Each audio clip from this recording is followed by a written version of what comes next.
हाँ, मोदी जी के राज में कुछ भी हो सकता है। साल पहले ये लॉलीपॉप थमा दिया गया। हाँ, जिस तरह 15 लाख है, ये 15 साल के बाद लगेगा। आपके भारतीय ने जलाया। एक मिनट, तिरंगा जलाने वाला कोई कैनेडियन तो जलाया नहीं। तुम्हारा ही अपना आदमी जो उसको चिढ़ है उससे वो जला रहा है ना। इस तरह से बाबा साहब अम्बेडकर और ज्योतिबा राव फुले, इन दो विचारकों ने सनातन को या हिंदू ब्राह्मणिकल धर्म को जिस तरह से देखा, और पेरियार ने भी अपनी दृष्टि से देखा, द्रविडियन दृष्टिकोण से, तो मैं समझता हूँ कि आज अगर वहाँ से ये आवाज़ आ रही है कि सनातन को समाप्त होना चाहिए, तो ये ज़रूरी भी है। इनहेलेशन ऑफ कास्ट यानी जाति का समूल नाश। इस पुस्तक में डॉक्टर भीमराव अंबेडकर ने स्पष्ट तौर पर कहा था कि इस बीमारी का कोई इलाज नहीं है, इस बीमारी को ही ख़त्म करना होगा। जिस बीमारी का कोई इलाज ना हो उसको आपको ख़त्म कर देना ही बेहतर है। इसमें कोई भी रिफॉर्म नहीं हो सकता, कोई भी इसमें सुधार की कोई आवश्यकता नहीं है। ये तो किसकी आस्था, देखिए आस्था तो पत्थर में कौन सी आस्था होती है, या आप कोई भी वैज्ञानिक बात करें, बेतार्किक बात करें, उसमें आस्था कहाँ से आ जाती है। आस्था तो एक हथियार बना के आप कुछ भी कर दो। भाई पत्थर में मेरी आस्था है, इसमें मेरी आस्था है, गाय में मेरी आस्था है, पशुओं में मेरी आस्था है, ये इस नाम से करके मछली में मेरी आस्था है, मुर्गी में, बकरी में, क्या है यार, ये कोई आस्था कोई बात नहीं होती। आप जो वैज्ञानिक और तार्किक ना हो उसका समूल नष्ट हो जाना ही अच्छा है। और दूसरी बात ये है, चूँकि जो पेरियार का जो सिद्धांत है, पेरियार का सिद्धांत बहुत आक्रामक है। उन्होंने अपने दौर में जो जितने भी इनके देवी देवता थे ब्राह्मणों के, उनके देवी देवताओं को जूते चप्पल मारकर और समंदरों में फेंक दिया करते थे, इनके जितने देवी देवता होते थे। तो इस बात को, और उसके बाद ईश्वर पर उठाए गए उनके 15 सवाल, है ना, 15 सवाल जो उन्होंने उठाए हैं, उसको अगर हम देखें तो हमें ये बिल्कुल स्पष्ट हो जाता है कि इनका जो है अभी तक उसका जवाब कोई नहीं दे पाया, है ना। ठीक है, चलिए आप रखिए, लेकिन उसको लाके पुटअप नहीं कर सकते। उसकी वजह से आप छूत छात, ऊंच नीच, भेदभाव ये नहीं कर सकते, ये तो स्पष्ट है ना।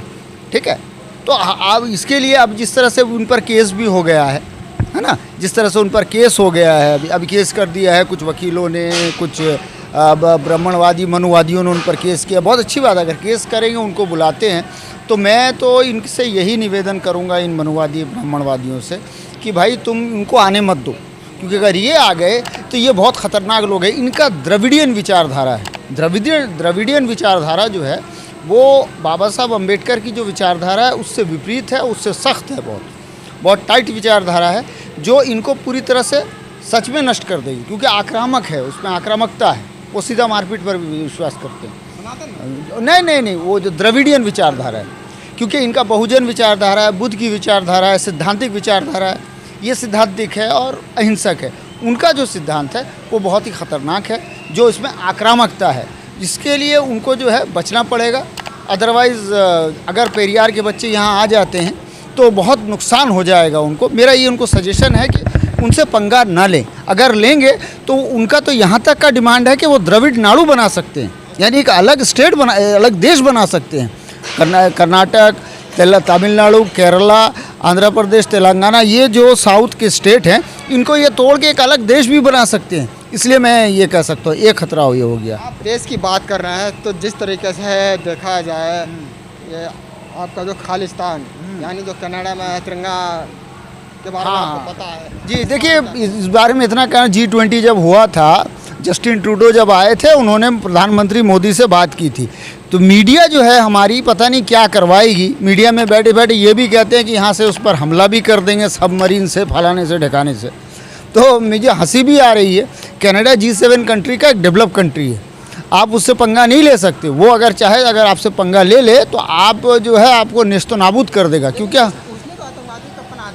किसने कह दिया आपको उसने आतंकवादी पना दिया? आप यहाँ से बैठे बैठे किसी जो भी नहीं, तिरंगा क्या है, एक मिनट, तिरंगा जलाने वाला कोई कैनेडियन तो जलाया नहीं।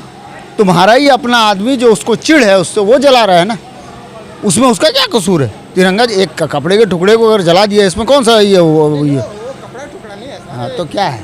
मान सम्मान का चीज़ है। अच्छा ठीक है, आपको क्या लगता है कपड़े का टुकड़ा जो है वो मान सम्मान की चीज़ है, अच्छी बात है, चलो चलिए। अच्छा, राष्ट्रीय ध्वज, अच्छा मान लिया राष्ट्र ध्वज है, तो क्या किसी कैनेडियन ने जलाया?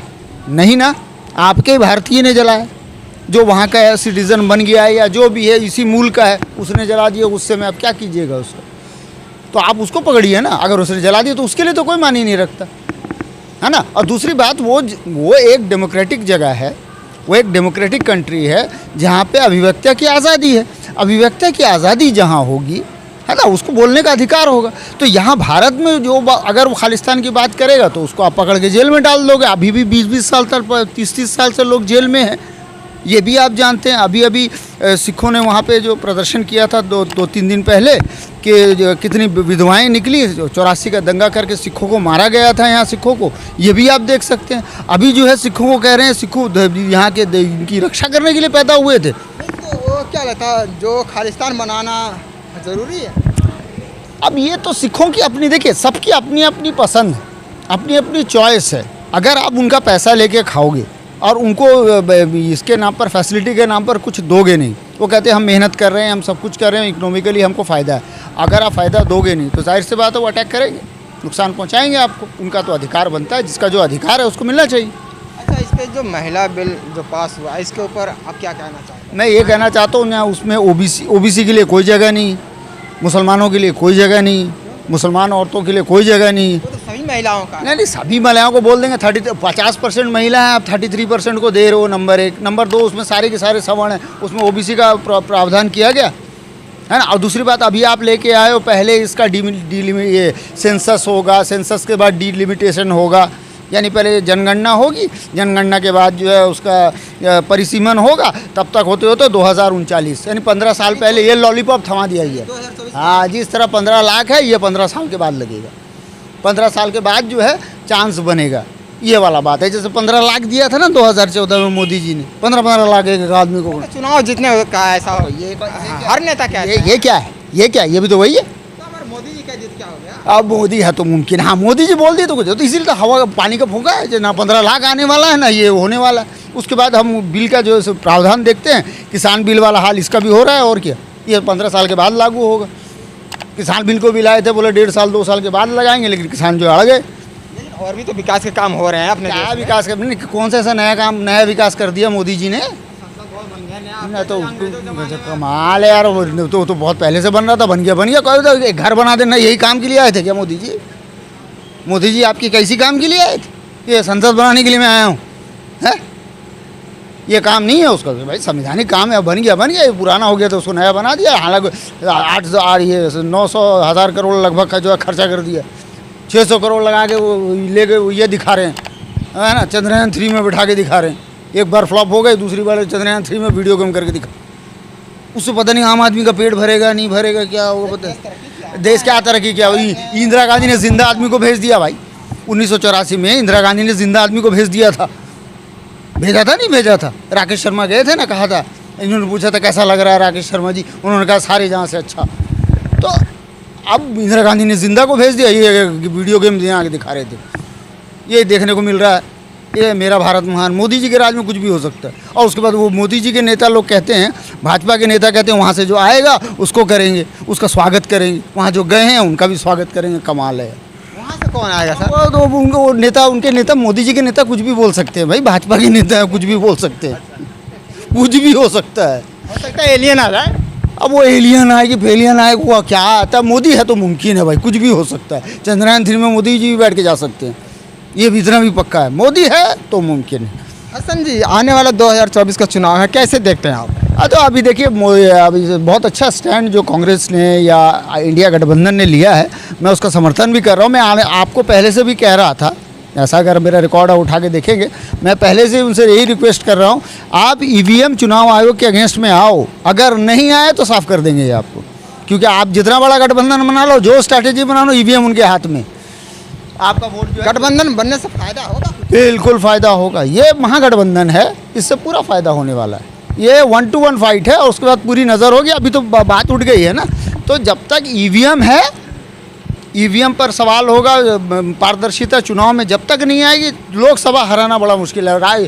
राज्यों के चुनाव को तो आप छोड़ ही दें, हो सकता मोदी जी यहाँ भी हार के, जैसे कर्नाटक हार के उन्होंने दिखाया, यहाँ ये नहीं कह सकते मोदी जी को वहाँ हराएगा। मोदी जी जानबूझ के हारे हैं। अभी आप ईवीएम पे सवाल कर रहे हो और वहाँ जीते हो, तो कैसे सवाल उठा सकते तो हो? वही कह रहा हूँ, बाजीगर हैं वो। शाहरुख खान भी रेस हार गया था, ये भी वैसे रेस हार गए, कर्नाटक में हार के दिखा दिया।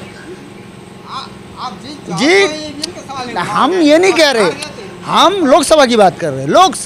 लोकसभा में जो मोदी जी इतनी बड़ी बड़ी लेके आ जाते हैं, 80 करोड़ लोगों को राशन दे के, हंगर इंडेक्स में नंबर 1 बन के, भुखमरी में नंबर 1 बन के, पाकिस्तान से मार खा के हैं, और बेरोजगारी और महंगाई हर चीज़ में। महंगाई कहाँ है सर? महंगाई बिल्कुल कहाँ है, मतलब पहले 55 सस्ता हो गया सिलेंडर और दो कितना बढ़ा कितना अबे बताइए ना, कितना बढ़ाया था?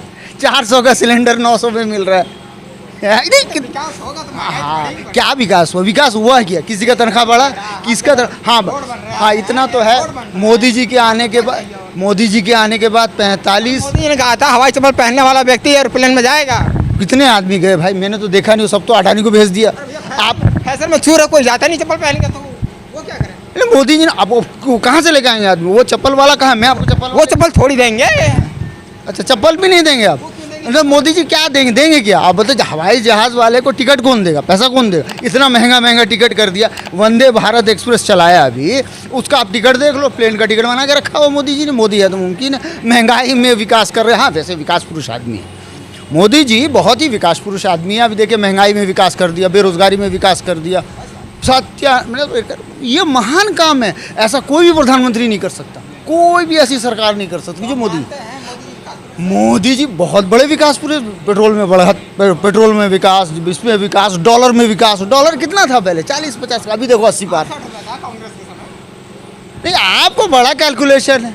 हम 55 में देखे थे, आपको 68 दिख गया। जैसे मोदी, इनको जो है ना 73 दिख जाता था। 2014 में 73 रुपया दिख गया था, जबकि उस टाइम बैरल था 150 बैरल इसका था। आपको जो है दिखाई दे नहीं, आम मीडिया वालों को जो पैसा मिल जाता है, अंबानी अडानी के पास बैठे रहते हैं आप लोग। ठीक है, अब वैसे भी अडानी को तो अभी पूरा मिल गया 20,000 करोड़ का था, पता कुछ मिल रहा नहीं है जो भी। और दूसरी बात, मोदी जी का इतना बड़ा पावर है, जो भी सवाल उठा रहे उसको पकड़ के अंदर डाल दो। हाँ जी, मोदी है तो मुमकिन है। मोदी जी को पास आवाज़ किसी ने उठा दी। ये लोकतंत्र नहीं है, ये ठोक तंत्र है, मोदी जी का तंत्र है। और क्या, आपको कोई भी आपको आवाज़ उठा रहा पकड़ के अंदर डाल दो, ईडी सीबीआई भेज दो। तो मोदी जी की वजह से बात कर रहे हैं। और हमें हम तो कह रहे हैं मोदी जी महान है, महंगाई के सुपरस्टार है, बेरोजगारी के सुपरस्टार है। हम तो तारीफ कर रहे हैं, हम बुराई कहाँ कर रहे हैं? अगर चलिए छोड़िए, मेन मुद्दे पे आइए। 2024 में मैंने कहा ना कि अगर ये चुनाव आयोग और ईवीएम पर विपक्ष या जो इंडिया गठबंधन है वो सवाल उठाए और एक रणनीति बनाते हुए मायावती को अपने साथ ले, असदुद्दीन अवैसी को साथ ले, और जितने भी दल हैं, जो भी दल छूट गए हैं, सबको अपने साथ लें, सबसे मिल के गठबंधन की अच्छी सरकार बनाए, तो मैं समझता हूँ 400 के पार जो है इनकी जो है आ जाएगी, जिससे वो एक अच्छी सरकार जो है बना सकते हैं, ऐसी हम अपेक्षा करते हैं। लेकिन अगर उन्होंने ऐसा नहीं किया, अभी जिस तरह से चल रहा है, मुझे लगता है कि ईवीएम पर सवाल होगा, ईवीएम के ऊपर पूरा ये होगा उनका। देखिए एक बात बताइए, 2004 में उस रात से पहले आपको मालूम था डॉक्टर मनमोहन सिंह प्रधानमंत्री बनेंगे? किसी को नहीं मालूम था ना। वैसे भारत में 140 करोड़ लोग हैं भाई, इतने सारे नेता हैं, कब कौन प्रधानमंत्री बन जाए? क्या हमारे भारत में मोदी के अलावा कोई है ही नहीं? राहुल के अलावा कोई है ही नहीं? मैं खुल के नाम भी ले रहा हूँ। मोदी जी जैसा प्रधानमंत्री तो हमको कभी चाहिए भी नहीं। इतना पढ़ा लिखा आदमी, इंटायर पॉलिटिकल साइंस में एमए, जहाँ जाते हैं वहाँ अपने बाप की एक बीवी पता कर देते, कहते ये मेरी माँ, वो मेरी माँ, भारत मेरी माँ, गंगा मेरी माँ, जमुना मेरी माँ। ये तो भारत की तहजीब है ना। क्या क्या तहजीब है? मैंने जिसको चाहे आप अभी बाप की बीवी बना दोगे? नहीं, गंगा को माँ कहते हैं। हाँ, वो तो आप बताइए, आप गए बनारस में गए, बोले गंगा मेरी माँ है, मैं बोले चलो आपकी माँ का नाम गंगा होगा। मथुरा में गए, बोले जमुना मेरी माँ है।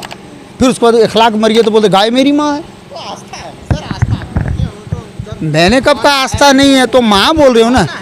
मैंने किसी को भी आपकी बीवी, बाप की बीवी बना लोगे? देखिए मैं एक मुसलमान हूँ, मेरे अब्बा ने 3 शादी कर रखी।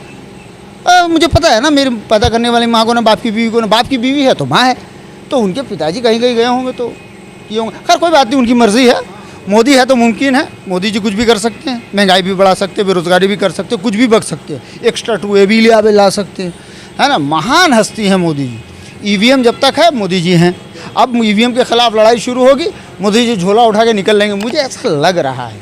ठीक है, चलिए हमें उम्मीद करते हैं कि हम इसके ज़रिए से, और हाँ, मैं आपके इस चैनल के माध्यम से जो भी बहुजन समाज के लोग हैं, बहुजन समाज को मैं सिर्फ ये रिक्वेस्ट करना चाहता हूँ कि आप अंबेडकर और फुले की विचारधारा को ये करते हुए, रखते हुए, पेरियार की विचारधारा को लाकर आपके अपने घरों से, आपके अपने मस्तिष्क से इन जो है पाखंडवाद और इनको दूर करके आपको मतलब डंडे से नहीं, हाथ से नहीं, आक्रामक बनकर वैचारिक तौर पर आक्रमण करना होगा, तभी आपकी जीत होगी, तभी ये भारत जो है हमारा विश्व गुरु बन सकेगा, सम्राट अशोक वाला विश्व गुरु और ये विश्व गुरु। अदरवाइज़ जो है हम जो है फिर से इन्हीं के इसमें रह के पिटते चले जाएंगे।